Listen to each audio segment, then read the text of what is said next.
I'm Mark Porter McGee. I'm Campaign Manager of Mind the Gaps and COO at ConnCAN. This is my fourth and final video update for you because this is the last week of the campaign. We're literally down to the last couple days, and I hope to be able to start this video off by talking about our victories in the Senate with our data transparency and teacher quality bills. We haven't gotten there yet, but as soon as we have news for you, you'll be hearing from us, and we're going to be working extremely hard around the clock to make sure we get to victory on those bills.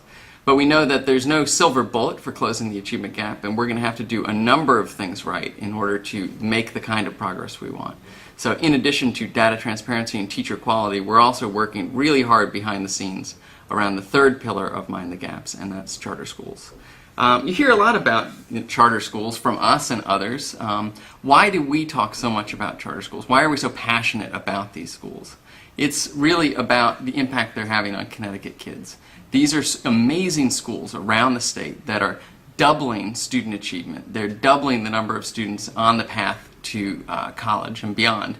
They're making incredible inroads in closing the achievement gap, and that's why they deserve our support. And that's why we work so hard for them in this session and every year to make sure that we're growing these incredible islands of excellence around our state.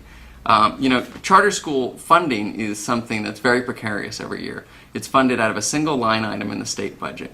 And when you start a school, there's no guarantee that it's going to get the grades it needs to become a complete school. If you start a kindergarten with a kindergarten grade and a first grade, there's no guarantee you're going to get the second grade and the third grade and the fourth grade for that to become a complete school. If you start a high school with a ninth grade, there's no guarantee it's going to get the 10th grade and the 11th grade and the 12th grade it needs. Right now in New Haven, there's an incredible charter high school called Amistad High, and its 11th graders have no guarantee they're going to have a 12th grade to graduate. This is a school that got 100% of its students to proficient last year. The school that's one of the highest performing high schools in the state, and we don't know whether those students are going to be able to continue on their path to college. And that is really what charter funding is about this year. When we say charter funding, what we're really talking about is avoiding the tragedy of a half-completed bridge.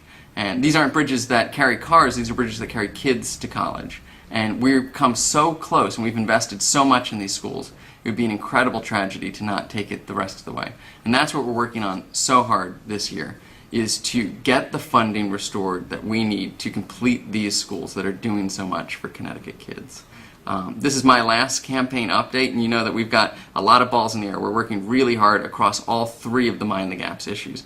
And this is your last chance to give to this campaign. This is your last chance to stand up and say you care about the achievement gap, you care about providing great schools for all students, and you know that making smart policy changes is one of the best ways we can get to that goal.